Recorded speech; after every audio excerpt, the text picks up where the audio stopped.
Hello, good evening, नमस्कार, आदाब। मेरा नाम है आरजे राज। आप देख रहे हैं 345 345वां episode of Nagpur most happening Facebook live show, जिसका नाम है Raj ki Baat. Chhatarpur farms, Nagpur best wedding destination, presents Raj ki Baat in association with Kamath and Durga Wealth Manager. All my thanks to all my sponsors who make this show big and bigger every day. Well, a big thank you to Tirupati Urban Cooperative Bank, Globus ITI Kamti, Tricos Freshly Baked, and of course a big thank you to Atmanirbhar Bharat Partner, which is Servicing Wala and Joshi Security System. Security की अगर मैं बात करूं तो हाँ, Joshi security systems camera तो लगा देते हैं कि आपके घर में चोरी ना हो, कोई डकैती ना हो, कोई गलत काम ना हो, और एक नज़र रखें आप पे कि भैया आपके यहाँ कोई इशू तो नहीं है सिक्योरिटी को लेके। लेकिन एक चीज़ है जिसको लेके आज लाइफ सिक्योर्ड नहीं लग रही। किसकी बात है? वो जॉब्स की बात है, वो एम्प्लॉयमेंट की बात है। और कहीं ना कहीं मुझे ऐसा लगता है कि इस देश में हज़ारों, लाखों, करोड़ों ऐसे लोग हैं जो आज अपनी नौकरी खोकर बैठे हैं। क्या आपको पता है कि 2020 में तकरीबन 1.5 करोड़ युवाओं की नौकरी जा चुकी है कोविड की वजह से 2020 में, और 2021 अभी शुरू हुआ है, और आने वाले दिनों में क्या हालात बनेंगे ये हम कह नहीं सकते। लेकिन जब कोई इस अंधेरे में हल्की सी रोशनी भी दिखाता है तो हमें सूर्य की रोशनी जैसे भरपूर किरणें स्वरूप दिखती हैं। मेरे साथ इस वक्त हैं युवा फाउंडेशन के फाउंडर और अध्यक्ष, मेरे साथ हैं इस वक्त झूलेलाल इंस्टीट्यूट के dean professor Kunal Padole sir. Kunal sir, good evening. Good evening and thank you Raj for the opportunity. Sir, welcome to Raj ki Baat. 345वां एपिसोड है, 345, what a number to do a show with you. I am also happy to have a 345. Thank you very much. Sir, आप लेकिन लोगों की life को तो 345 ही बनाते हैं, एक एक स्टेप आप ऊपर चढ़वाते हैं, लोगों को जॉब दिलवाते हैं। सर, पहली बात शायद मुझे ऐसा लगता है कि उन सभी लोग जिन्होंने हज़ारों युवाओं जिनको आपने नौकरी दिलाई, उनकी तरफ से बहुत बहुत धन्यवाद। लेकिन सर, आज निराशा का दौर है, आज उदासी का दौर है। कई सारे हज़ारों ऐसे लोग हैं, हज़ारों ऐसे युवा हैं जिन्हें नौकरी नहीं मिल रही। सर, कैसे देखते हैं सब चीज़ों को आप? ये बहुत ही बड़ा प्रश्न है अजय राज, और ये प्रश्न से मैं पिछले 15 साल से जूझ रहा हूँ। मैं हमेशा ये बात बोलता हूँ कि रास्ते पे चलना चाहिए, रास्ता आखिरी मंजिल तक होना चाहिए। जब आप आखिरी मंजिल पे पहुँचोगे तो नेक्स्ट रास्ता आपको खुद ब खुद दिख जाएगा। इसका ये मतलब है कि नौकरियों की कमी नहीं है, नौकरियों की कमी बिल्कुल नहीं है, योग्यताओं की कमी, राइट स्किल्स की कमी है। हमारे माननीय प्रधानमंत्री जो बोलते हैं startup India, stand up India, skill development, आपको हम वही कपड़े पहनते जो हमको अच्छे लगते हैं, तो हमने वही नौकरी करनी चाहिए जो हमको अच्छी लगती है। तो कौन सी कंपनी में जाना है, कंपनी में कैसे काम करना है, कंपनी का क्या टर्नओवर होता है, कंपनी की क्या एम्प्लॉयबिलिटी स्किल्स होती है, ये सारी चीज़ हम अगर डे 1 से समझने की कोशिश करें तो नौकरियों का ये प्रश्न है ये मिट जाएगा। राइट फॉर मैट्रिकुलेशन, अगर पेरेंटल काउंसलिंग अगर चालू हो जाए, बच्चे को जो अच्छा लगता है उस प्रतीक या उस तरीके से हम बच्चों को डेवलप करना चालू सकें। अभी न्यू एजुकेशन जो पॉलिसी है ये right from 8th standard upwards यही चीज़ सिखा रही है कि प्रोग्रामिंग कैसे डेवलप करें, बाकी सारी चीज़ें कैसे डेवलप करें। तो ये अगर फोकस्ड अप्रोच हमने रखा, एप्टीट्यूड के साथ साथ हमने एटीट्यूड डेवलप किया, एकेडमिक के साथ साथ हमने एटीट्यूड को फोकस किया, डेवलप किया, सोशल बनाया, तो निश्चित एम्प्लॉयबिलिटी स्किल्स का और बेरोजगारी का प्रश्न हम खत्म करने पे आएंगे, या फिर हम उसको ज़्यादा बढ़ा पाएंगे। सर, हमारे एक व्यूअर है वैभव कुंगवानी, कहते हैं आप किंग ऑफ प्लेसमेंट्स हैं। तो चलिए आपसे एक सवाल ये जरूर पूछना चाहूँगा मैं कि सर, जब एप्टीट्यूड की बात आती है, जब क्वालिफिकेशन की जो जितनी भी करिकुलम जो होता है from the beginning, sir parents ने किस किस्म से अपने बच्चों को तैयारी करानी चाहिए या बच्चों ने खुद करनी चाहिए?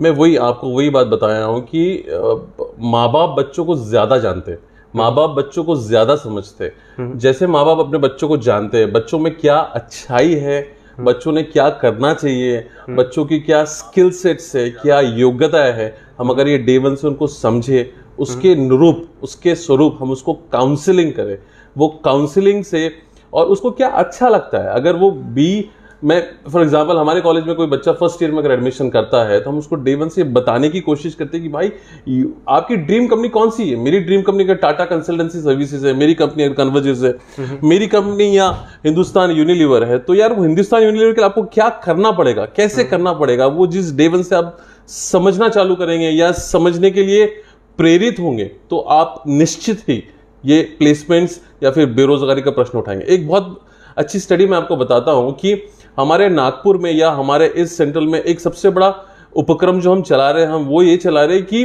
बेंगलोर और हैदराबाद जाने के फायदे क्या और मुंबई और पुणे जाने के नुकसान क्या। क्योंकि हमारे बच्चे जाना नहीं चाहते, बीइंग अ महाराष्ट्रियन फैमिली या बीइंग और कोई फैमिली, हमको वहां का खाना पसंद नहीं, हमको वहां का ये पसंद नहीं। यार I always insist and always suggest parents, क्योंकि पेरेंटल काउंसलिंग बहुत इंपॉर्टेंट। आप जाओ यार, you will have a different exposure, you will have different understanding, you will have different of things that will develop you, that will create your different bond with everyone। और मैं आपको बताना चाहता हूँ कि एकेडमिक्स के अलावा, एटीट्यूड के अलावा, एप्टीट्यूड के अलावा आपको सोशल होना बहुत जरूरी है। आजकल आप खुद देखो राज, आप इतने सोशल हो इसलिए इतने सक्सेसफुल हो, तो सोशल होना इट्स वेरी इंपॉर्टेंट। तो एक सोसाइटल स्किल होना बहुत अच्छा है। और विल्सन चर्चिल ने बहुत अच्छी बात बोली कि the optimist sees opportunity in every danger and the pessimist sees danger in every opportunity. तो आशावादी रहिए, आशावादी रहिए, पॉजिटिव रहिए। इस दुनिया की कोई ऐसी ताकत नहीं जो आपको रोक सके।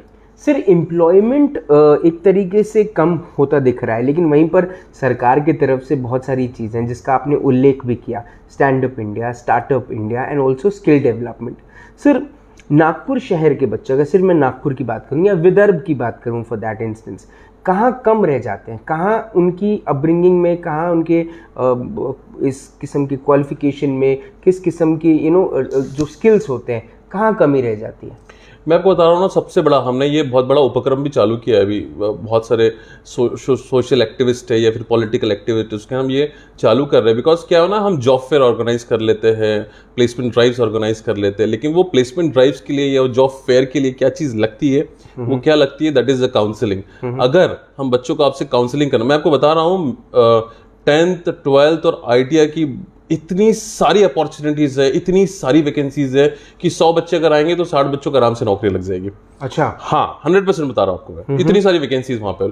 लेकिन सामने का कोई बच्चा है तो उसको नागपुर नहीं आना है, या मानेवाड़ा का कोई बच्चा है तो उसको MIDC इंडस्ट्रीज नहीं जाना है। हर कोई है ऐसा नहीं बोल रहा हूं मैं, बट ये एटीट्यूड अब यार you have to start your career, ये चीज समझना बहुत इंपॉर्टेंट है। और इसी चीज को लेकर हम फोकस कर रहे हैं, इसी चीज को लेकर हम युवा फाउंडेशन की तरफ से ये प्रयास चल रहा है कि हम बच्चों को एटलीस्ट काउंसिल तो करें।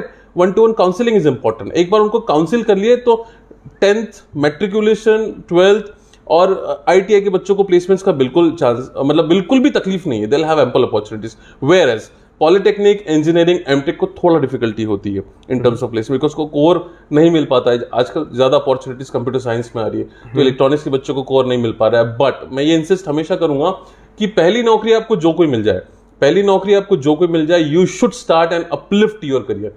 और पहले 2 साल मेहनत करने के बाद sky is your limit, that is 100% sure. तो most important, coming back to your question, counselling बहुत इंपॉर्टेंट पार्ट है, बच्चों को फ्री छोड़ना बहुत इंपॉर्टेंट पार्ट है। और पेरेंट्स को मैं ये आपके माध्यम से बताना चाहता हूं कि बच्चा जो नौकरी करना चाहता है, जैसे करना चाहता है, जहां करना चाहता है, बिल्कुल करने दीजिए। और एक बार ग्रेजुएट होने के बाद उसको एमटेक और एमबीए के लिए फोकस मत करिए, पहले नौकरी करने दीजिए। नौकरी के साथ साथ उसको एमटेक और एमबीए और फिर डॉक्टरेट करने के लिए बोलिए। ये तो ग्रेजुएट में वो बेरोजगार होता है और पीजी करने के बाद डबल बेरोजगार हो जाता है। So don't do that, have life exposure, life practical experiences, internships होने चाहिए, ब्लड डोनेशन कैंप हो, सोशलिटी, कोई भी एक्टिविटीज हो, ये सारी एक्टिविटीज में पार्टिसिपेट करेंगे तो इनडायरेक्टली एंड डायरेक्टली आपकी एम्प्लॉयबिलिटी स्किल्स बढ़ती हैं और वो आपका प्लेसमेंट्स में कन्वर्जन होता है। सर कुछ दिन पहले मैं योगेंद्र यादव जी का मैंने इंटरव्यू किया न्यू दिल्ली जाकर। जी। उन्होंने अपनी पूरे इंटरव्यू में एक बात बहुत अच्छी बोली थी, वो ये थी कि यहाँ पर हमारे देश में थोड़ा सा दुर्भाग्यपूर्ण स्थिति वो देखते हैं पेरेंट्स को लेके कि वो अपने बच्चों को लेके ओवर प्रोटेक्टिव हो जाते हैं। करेक्ट। छोटा काम उनका बच्चा अगर करते हुए उनको दिखे तो उनको बहुत ज़्यादा एक सोशल टैबू बन जाता है उनके लिए कि भैया कैसे उन्होंने एक छोटा काम करने दिया। अब लोगों को पता नहीं है कि कुणाल पडोले सर एक वक्त पर किस लेवल पे काम कर चुके हैं और आज इसीलिए जीवन की इतनी लंबी सीढ़ियाँ चढ़ चुके हैं, क्योंकि शायद उन्होंने वो वक्त देखा जहाँ पर मेहनत सब कुछ करना था और काम कोई छोटा या बड़ा नहीं था। क्या सर ये पेरेंट्स को ये इस किस्म की सोच बदलने की ज़रूरत है? मैं थोड़ा सा 2 मिनट आपका और लूंगा और मैं मेरी लाइफ स्टोरी के साथ आपको चालू करूंगा। I used to stay with police line Takli. Police line Takli, my dad was a police constable और मैं उनका बेटा, और मैं फक्र और गर्व से कहता हूँ पीएसआई होके वो रिटायर्ड हुए। हमारे पुलिस लाइन टाकली में सबसे बड़ा ड्रीम जो हुआ करता था वो हुआ करता था स्पोर्ट्स खेलना है, स्टेट या नेशनल की सर्टिफिकेट जमानी है और पुलिस कांस्टेबल बनना है। ये सबसे बड़ा ड्रीम होता था जी। वो ड्रीम से हम आज इस लेवल पे इसलिए आ पाए या फिर इस लेवल पे आ रहे हैं क्योंकि हमने एक सपना देखा, और उस सपने को पूरा करने के लिए आपको क्या बोलते हैं उसको, अर्जुन ने जब तीर चलाया तो उसको सिर्फ आंख दी, इट इज लाइक दैट। तो वो सपने यार हमने सोचा था कि नहीं, कुछ तो डिफरेंट करना है लाइफ में, कुछ तो अलग करना है लाइफ में। तो आज हम वो वहां से लेके इस मुकाम पर आ सक रहे। क्यों? Because of the positivity and because of the positiveness. और हमको गरीबी पढ़ने की जरूरत नहीं पड़ी, गरीबी हमने सीखी, गरीबी हमने समझ ली। इसलिए आजकल अब ओवर प्रोटेक्टिव पेरेंट्स बहुत होते हैं, उसके बहुत सारे रीजंस हैं।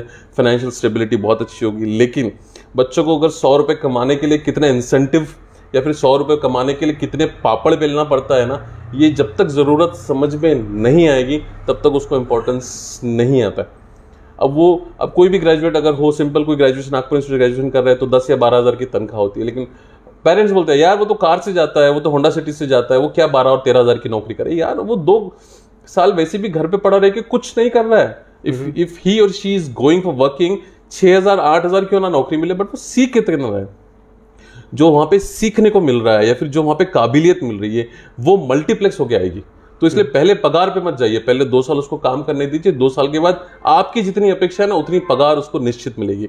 कमिंग बैक तो इसलिए पेरेंट्स को मेरा ये बताना है कि आप प्लीज बच्चों को ओवर प्रोटेक्टिव मत रखिए। ओवर प्रोटेक्टिव रखने के बहुत सारे नुकसान है। बच्चा जो करता करने दीजिए। मोस्ट इंपॉर्टेंट पार्ट, बच्चे को सोशल बनाइए। सोशल जिस दिन बच्चा बनेगा वो आधा प्लेस वैसी हो जाएगा जिंदगी में। इसलिए जिंदगी में लड़ना सिखाइए, बिकॉज आने वाला भविष्य या post COVID situation is very difficult. But सोचोगे तो डिफिकल्ट है, सोचोगे तो पॉजिटिव है। It's up to you. Sir, Jhulelal institute and technology Nagpur शहर के टॉप मोस्ट कॉलेजेस में से एक नाम है। जो बच्चे पढ़ने के लिए आते हैं वो भी सर अपने पास आईफोन कैरी करते हैं, एनफील्ड चलाते हैं, बड़ी बड़ी गाड़ियों में आते हैं, पिज्ज़ा बर्गर खाते हैं और कैंपस सिलेक्शन के लिए बहुत ज़्यादा इंतज़ार करते हैं। करेक्ट। लेकिन सर जितनी भी कॉरपोरेट्स हैं वो कैंपस सिलेक्शन के लिए नागपुर को कहीं ना कहीं एक साइडलाइन करती है, नागपुर के युवा को कहीं ना कहीं हायर करने के बारे में सोचती है। क्या ये सोच जो है ऐसी है, या फिर कहीं ना कहीं अगर है तो इसके लिए कौन जिम्मेदार है? नहीं, आपका मैं प्रश्न दोबारा रिपीट करूंगा। आप ये बोल रहे हैं कि मतलब रिक्रूटर्स जो है जो कैंपस स्टार्टअप के लिए आते हैं वो आते हैं, ऐसा यू आर सेइंग? नहीं, मैं कह रहा हूँ नहीं आते हैं। अच्छा, आप बोले नहीं आते। तो मैं आपको थोड़ा सा अलग बाइफर्केशन में जाऊंगा। इन टर्म्स ऑफ पुणे और मुंबई की जितनी कंपनीज है राज भाई, पुणे मुंबई की जितनी कंपनीज है, they preferred hiring to taking from Nagpur people, specially engineering. Because उसका रीजन है, मैं पिछले 10 साल 15 साल से देख रहा हूँ, नागपुर के बच्चे are more stable and they use to be more there. मतलब वो ज्यादा रहना पसंद करते हैं पुणे मुंबई में और बहुत ज्यादा अच्छा काम कर रहे हैं। वेयरएस बाकी सारी ब्रांचेस की बात आप बिल्कुल सही बोल रहे हैं। नागपुर के कोई भी बच्चे को पुणे नहीं जाना है, औरंगाबाद नहीं जाना है, मुंबई नहीं जाना है, और हम 8,000 पे काम करेंगे क्या, 10,000 पे काम करेंगे क्या, 12,000 पे काम करेंगे क्या, इतने पैसे में क्या होता है। वो भले यहाँ पे 10,000 नहीं मिल रहा है उसको, नागपुर में खाली पीली घूम रहा है, बट उसको वहां जाके नौकरी नहीं करना है। तो ये अप्रोच और ये एटीट्यूड, मैं बहुत हार्श लैंग्वेज यूज कर रहा हूँ राज भाई, लेकिन बिकॉज ये बहुत ही बड़ा दुख है। आज मेरे को इतने पेरेंट्स के फोन आते हैं, यार बच्चे को नौकरी नहीं मिल रही, ये नहीं मिल रही। हम उसको नौकरी के ऑप्शन बताओ तो मेरे को ये नौकरी नहीं करना है, मेरे को बैक ऑफिस चाहिए, मेरे को सेल्स नहीं करना है, इंजीनियरिंग वाला चाहिए तो मेरे को कोर डेवलपमेंट का काम करना है। वेयरएज अगर डेवलपमेंट का काम करना होता तो उसको पहले नौकरी मिल जाती, उसको नहीं मिल रही बिकॉज कुछ ना कुछ लैकुना है, कुछ ना कुछ प्रॉब्लम है। ये चीज हम जिस दिन समझ पाएंगे, खुद को डेवलप कर पाएंगे, खुद को काउंसिल कर पाएंगे ना, then sky is your limit.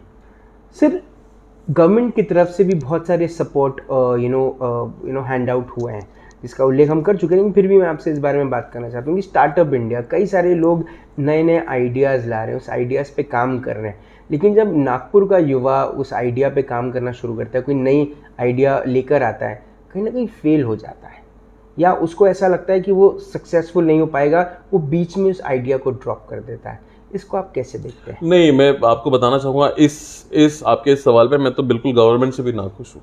जो आदमी सही में काम करना चाहता है ना, या फिर जो कर रहा है, उसके लिए भी प्रॉपर सपोर्ट नहीं है। इतना बड़ा मैकेनिज्म है, आप एक चीज़ करो, आप अगर किसी को स्टार्टअप इंडिया में एक सिविल कंस्ट्रक्शन का भी काम करना है ना, तो उसको 10 जगह 10 टेबल से गुजरना पड़ता है। हर 10 टेबल पे अब बताने की जरूरत नहीं, ओपन प्लेटफॉर्म पे बहुत दिक्कतें होती है, बहुत प्रॉब्लम होती है। अभी धीरे धीरे गवर्नमेंट सारा प्रोसेस ऑनलाइन कर रही है, जो कि काफी अच्छी बात है। बट लेकिन ये सिस्टम, इसको हम सिस्टमैटिक अप्रोच से अगर काम नहीं कर पाएंगे तो दिक्कत होगी। इसलिए प्रॉपर सिस्टम होना जरूरी है, प्रॉपर मैकेनिज्म होना, डेवलप होना जरूरी है। बच्चे कर रहे हैं, लेकिन क्या होता है ना, वो 1-2 चक्कर जाते हैं, ऑनलाइन को समझ में नहीं आता है, उनको एजुकेट कोई करने वाला नहीं है। इसलिए ये काउंसलिंग की सख्त जरूरत है। मैं हमेशा काउंसलिंग शब्द इसलिए यूज कर रहा हूँ कि अगर कोई भी वेंचर्स, कोई भी वेन्यू, कोई भी प्रोग्राम, कोई भी इवेंट, स्टार्टअप इंडिया का हो, स्टैंड अप इंडिया हो, स्किल डेवलपमेंट का हो, इसका काउंसलिंग होना बहुत जरूरी है। और ये 1-to-1 काउंसलिंग होना जरूरी है। 1-to-1 जब तक बच्चों को समझेगा नहीं यार, उनको भी तो डायरेक्टली आके कोई चीज समझेगी नहीं, उनको जब तक आप समझाएंगे नहीं।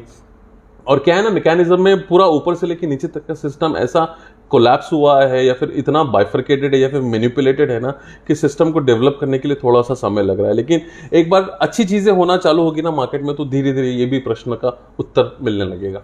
सर, युवाओं से आप क्या कहेंगे, क्या शौक बड़ी चीज है?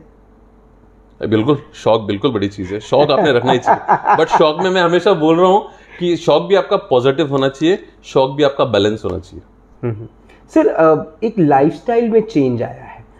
नागपुर शहर का ही क्यों ना हो, नागपुर शहर डेवलपिंग सिटी है, नागपुर की लाइफस्टाइल में बहुत सारा डिफरेंस आया है। आज भी घर की रोज सुबह आलू भिंडी की सब्जी और पराठा अवॉइड करता है लड़का, लेकिन आके अपने कैंटीन में आके मैगी ज़रूर खाता है। तो ये जो एक लाइफस्टाइल चेंज आया है, क्या बच्चों ने करियर के प्रति भी इस किस्म का एक चेंज ओवर का प्लान करना चाहिए कि अगर इंजीनियरिंग का बच्चा है, उसे कुछ इंजीनियरिंग फील्ड में नहीं मिल रहा तो उसने कुछ और ऑप्ट करना चाहिए? बिल्कुल यार, आप देखिए कि कितने यूपीएससी में जाते हैं, कितने इंजीनियरिंग बैकग्राउंड के होते हैं। इंजीनियरिंग में जाने के बाद कितने लोग बैंकिंग में जाते हैं, तो इसलिए आपको अलग अलग करियर एवेन्यूज, तो आपके ठीक है, इंजीनियरिंग आपको बेसिक एजुकेशन देगा, इंजीनियरिंग आपको ग्रेजुएशन का टैग देगा, बट आपने वही करना चाहिए जो आपको अच्छा लगता है या अच्छा समझता है। लाइफस्टाइल आपने बोला है कि बिकॉज ये बिल्कुल समझना जरूरी है। आज आप देख लीजिए कि हमने कभी 20 साल पहले ये नहीं सोचा था कि हम पानी बेच सकते हैं, या कभी हमने ये नहीं सोचा था कि हम बटन दबाएंगे किराना घर पे आएगा, कभी हमने ये नहीं सोचा था कि बटन दबाएंगे कैब हमको पिक करने आएगी। तो इतने इनोवेशंस भी हो रहे हैं और इतनी सारी चीज़ें होती है। अगर आपको मार्केट में चलना है, मार्केट में बिकना है, मार्केट में अपने आप को स्टैंड करना है, तो आपको दुनिया और देश के साथ चलना पड़ेगा। और जैसे जैसे अपग्रेडेड टेक्नोलॉजीज आ रही है, जैसे जैसे अपग्रेडेड चीज़ें आ रही है, आप कोई भी काम क्यों ना करो, लेकिन वो काम में कितना अच्छा इनोवेशन है, ये इंपॉर्टेंट है। सर, जापान में एक बीमारी बहुत ज़्यादा बढ़ रही है, वो है hikikomori, which is related to mental illness. वहाँ का युवा अपने आप को रूम में बंद कर देता है और पूरा काम लैपटॉप और फ़ोन पे करता है। सिर्फ पिज़्ज़ा डिलीवरी वाला ही उसकी शक्ल देख पाता है, माँ बाप कई महीनों तक उसकी शक्ल नहीं देखते। इस किस्म की मेंटल इलनेस कई सारे युवाओं में भी आ रही है, बहुत सारा डिप्रेशन आ रहा है, बहुत सारा फ्रस्ट्रेशन आ रहा है। वजह यह है एम्प्लॉयमेंट नहीं है। इसको आप किस तरह से देखेंगे और युवाओं को क्या कहेंगे? नहीं, ये जापान में नहीं, मेरे ख्याल से हिंदुस्तान के बहुत सारे, स्पेशली महाराष्ट्र के बहुत सारी फैमिलीज में ये चीज़ मैं मतलब फील कर रहा हूँ खुद। तो उसके रीजंस बहुत सारे हैं। एक तो माँ बाप के पास बहुत सारा पैसा आ जाए तो भी बच्चे ओवर प्रोटेक्टिव हो जाते हैं, या फिर माँ बाप खुद बोलते हैं क्या 10,000 की नौकरी करेगा यार, हम तो उसको इतना पैसा दे रहे हैं, इतने पैसे में ये काम कर लेगा। लेकिन मैं आपको बोल रहा हूँ कि जिसे गरीबी पड़ने की ज़रूरत नहीं होनी चाहिए, मतलब उसको उस चीज़ का इम्पोर्टेंस होना चाहिए। अगर आप उसको मोबाइल फ़ोन लेके दे रहे हो, तो मोबाइल फ़ोन लेने के लिए हमने या कितने पापड़ बेले, ये उसको फील जब तक नहीं होगा तब तक ये प्रॉब्लम्स हमेशा आते जाएंगे। लेकिन ये इन अदर साइड्स मैंने देखा हूँ कि जितने भी बिजनेस फैमिलीज है, मारवाड़ी फैमिलीज और सिंधी फैमिलीज, मेरे बहुत सारे दोस्त हैं, इनके यहाँ डिफरेंट कल्चर एक होता है कि बच्चा पहले से गले पे बैठ जाता है या फिर उसको पैसे का इंपॉर्टेंस समझ में आ जाता है, तो यहाँ पे चांसेस कम है। वेयर एज जहाँ पे सर्विस सेक्टर ज़्यादा है, जहाँ पे माँ बाप नौकरियाँ कर रहे हैं, वहाँ पे बच्चों का थोड़ा सा एक प्रॉब्लम आ रहा है, और जो नहीं होना चाहिए। और मैं तो बोलता हूँ कि नौकरी के साथ साथ आपने कुछ ऐसी चीज़ें अलग करनी, जैसे मैं नौकरी करता हूँ but I am doing a buildership also, I am doing NGO also, I am doing different sector all together. तो ये कॉम्बिनेशन ऑफ ऑल रहेगा ना, एमलगेशन ऑफ ऑल रहेगा, और नौकरी के साथ साथ आप कुछ और एक चीज़ चालू करोगे तो निश्चित ये जो हार है, या फिर राज भाई ने बहुत अच्छा प्रश्न उठाया कि मेंटल इलनेस से हम थोड़ा सा दूर आएंगे। और मोस्ट इंपॉर्टेंट मैं इसीलिए बात बोल रहा हूँ कि सोशल होना बहुत ज़रूरी है, बिकॉज हम ये सारी चीज़ें कर तो लेते हैं, लेकिन सोशल में हम किसी से बात नहीं कर सकते हैं। कोई आया तो हमको डर लगता है उनसे बात करने के लिए, इंटरैक्ट नहीं कर पाते हैं, बहुत सारे डिफरेंट। ये हमारे लाइफ में हमारे साथ भी हुआ है। बट हम वो चैलेंजेस को ओवरकम करते हुए, मतलब मैं तो मेरा क्रेडिट पूरे मेरे माँ बाप को देना चाहता हूँ, बिकॉज उन्होंने मैं I am the only son of my mom and dad, but उन्होंने कभी मेरे को भाव नहीं दिखाया कि मेरा अकेला लड़का है। तो ये जो फीचर अगर रहेगा तो मैं आपको बताऊँ बच्चों का कामयाब होने से कोई नहीं रोक सकता। सर एक फिल्म आई थी 3 इडियट्स, वो फिल्म देखने के बाद कई सारे लोग बड़े जागरूक हुए इस बात को लेके कि suicide is the worst thing to do, लेकिन आजकल कहीं ना कहीं कमजोरी है इस बात को लेके कि कोई भी चीज़ जब आपको कहीं ना कहीं नौकरी में या रिलेशनशिप में, द मोमेंट आप वो स्ट्रगलिंग पीरियड में आते हैं, अनुज पांडे भी वही पूछ रहे हैं कि वो स्ट्रगल का जो दौर आता है उसमें टूटने के चांसेस ज़्यादा बन जाते हैं, युवा कहीं ना कहीं थोड़ा सा कमज़ोर होकर चल रहा है, आप क्या कहेंगे? मैं ये कहना चाहता हूँ कि 3 इडियट्स बहुत अच्छी मूवी जो आपने बताया है, लेकिन पॉजिटिविटी या आशावाद हर डिफिकल्ट सिचुएशन में अगर आपने पॉजिटिविटी दिखाई ना, इस कोविड के दौरान भी कई ऐसे लोग हैं जो कहीं से अपॉर्चुनिस्ट है जिन्होंने अपने आप को बहुत अच्छा बनाया। सर आपके सामने बैठा हूँ मैं मैं वही आपको कुडोस करना चाहता था कि यार कि आपने कितना अच्छा इस मुकाम को पॉजिटिविटी में कन्वर्ट किया। तो रो मत यार, मतलब रोना एक बहुत, और आज का टॉपिक भी हमने डोंट क्राई फॉर नौकरी, इसलिए यार ये रोना वोना मत करो यार। मतलब सक्सेसफुल कामयाब तो वो भी होते हैं, एक बहुत अच्छा कोटे की जिनकी हाथों में रेखाएं नहीं होती है। तो पॉजिटिव रहा ना कोई भी, तो I must tell and I must believe in this system कि यार कोई आपको नहीं रोक सकता, कोई आपको मार्गदर्शन, आपकी पॉजिटिव। आज का गोगला बाबा को खोल दो, आपको सारी चीजें अवेलेबल है यार, बिल्कुल कोई दिक्कत वाली बात ही नहीं है। तो पॉजिटिव होना बहुत अच्छी बात है, बहुत अच्छी चीज लिख के भी रखा था मैंने अपने दोस्तों के लिए कि जो अपने कि नहीं, जहां तक रास्ता दिख रहा है वहां तक चलिए, आगे का रास्ता वहां पहुंचने के बाद दिखने लगेगा। इसलिए जहां तक आप चल सकते हो कम से कम वहां तक तो चलना चाहिए ना, कि उसके लिए भी रोगे मेरे बाप बाप ने ये नहीं किया, मेरे बाप ने वो नहीं किया, मेरे को ऐसा नहीं मिला, मेरे को वैसा नहीं मिला।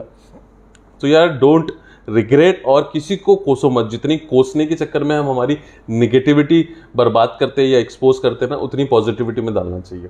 सर युवा फाउंडेशन हज़ारों बच्चों को अब तक प्लेसमेंट करवा चुका है, हज़ारों बच्चों के करियर्स कहीं ना कहीं बना चुका है, लेकिन कहीं पेरेंट्स की जो एक महत्वाकांक्षा रहती है पेरेंट्स को, वो है कि बच्चा गवर्नमेंट जॉब में लग जाए।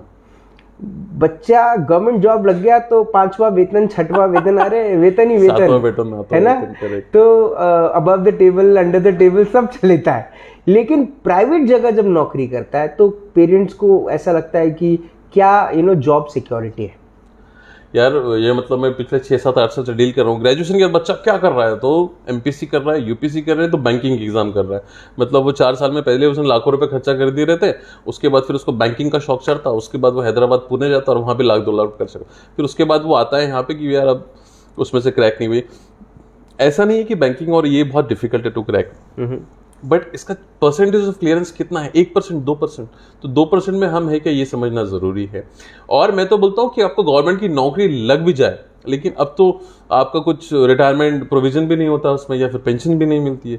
तो गवर्नमेंट नौकरी के लिए जितना आप फोकस करते हैं या सारी चीज़ें करते हैं, उसमें प्राइवेट लाइफ में बहुत अच्छा है यार। आप प्राइवेट लाइफ में देख लीजिए कि हमारे इंडिया के यूथ कहाँ से कहाँ पहुँच गया और सैलरी में कहाँ से कहाँ कर रहे हैं। या आई ओन मर्सिडीज बेंज यार, हमारे पास साइकिल की जुगाड़ नहीं थी, 10वीं तक डंडे वाली साइकिल चलाता था मैं जी, और वो डंडे वाली साइकिल भी बहुत मुश्किल से मिली। तो आई ओन मर्सिडीज बेंज। तो ये क्या, ये हमारे तकदीर से है, पॉजिटिविटी से है, अच्छे सोच से है। ये सारी चीजों में फोकस रहोगे तो बिल्कुल कर पाओगे, कोई दिक्कत वाली बात नहीं। सर मेरे आखिरी के 2 सवाल आपसे, एक ये कि युवा फाउंडेशन का खुद का गोल क्या है, किस तरह से देखते हैं? बहुत अच्छा प्रश्न आपने पूछा।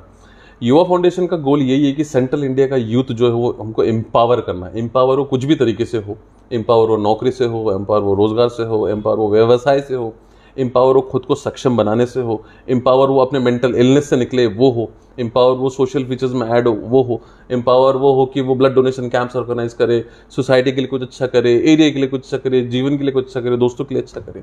जहाँ भी यूथ को हमको पॉजिटिव डायरेक्शन में लेके जाना है, यूथ को हमको आशावादी बनाना है, यूथ को हमको निराशावादी से बिल्कुल निकालना है, ये प्राइमा फेसी युवा फाउंडेशन का उद्देश्य है। नेक्स्ट सबसे बड़ा उद्देश्य है कि युवा सेंट्रल इंडिया का एक भी यूथ क्यों बेरोजगार नहीं रहना चाहिए, हमारा फाइनल एम है। उसके प्रति हम फ्री ऑफ कॉस्ट सारी चीज़ें कर रहे हैं, डेवलप कर रहे हैं और करने का प्रयास कर रहे हैं। इसमें हमको अगर गवर्नमेंट से कुछ सपोर्ट मिले, गवर्नमेंट से कुछ फंडिंग मिले, गवर्नमेंट से कुछ स्पॉन्सरशिप मिले, तो ये चीज़ मैं आपको कह रहा हूँ 10x मोड में हम इसको आगे ले जा सकते हैं।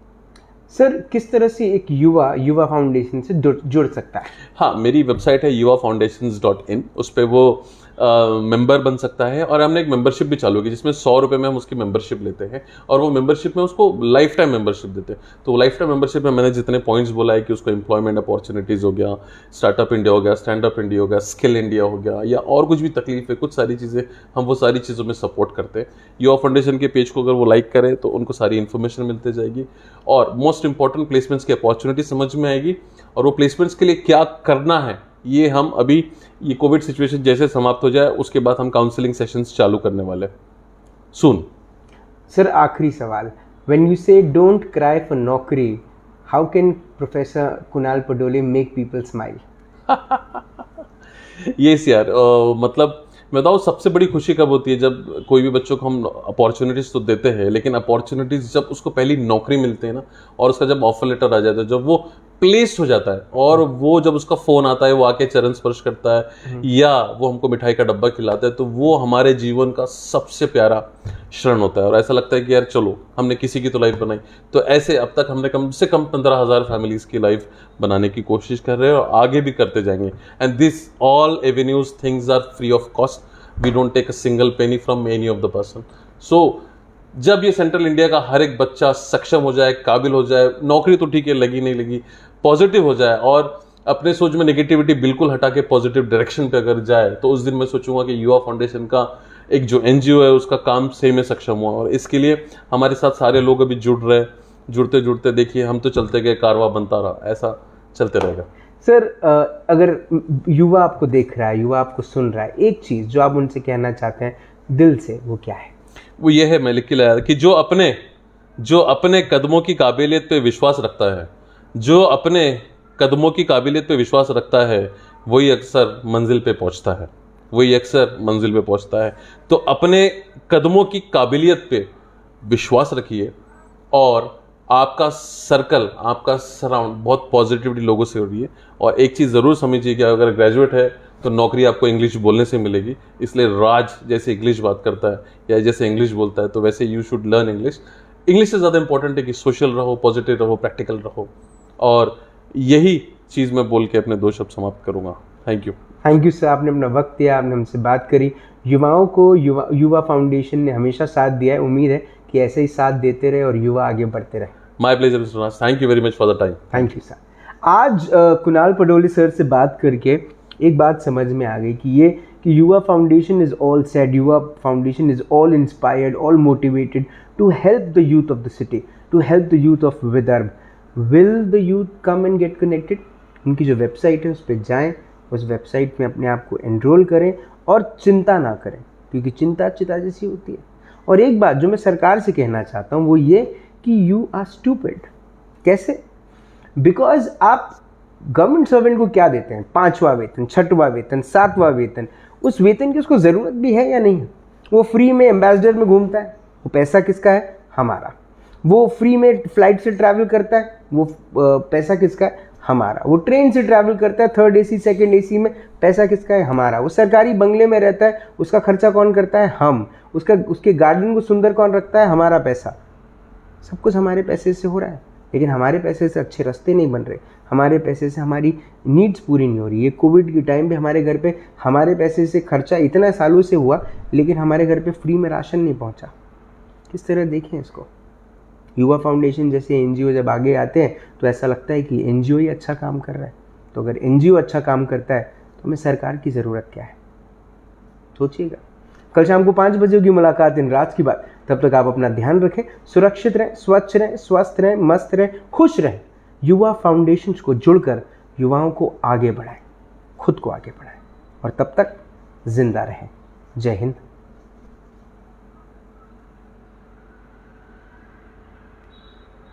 आज ये जा नहीं रहे।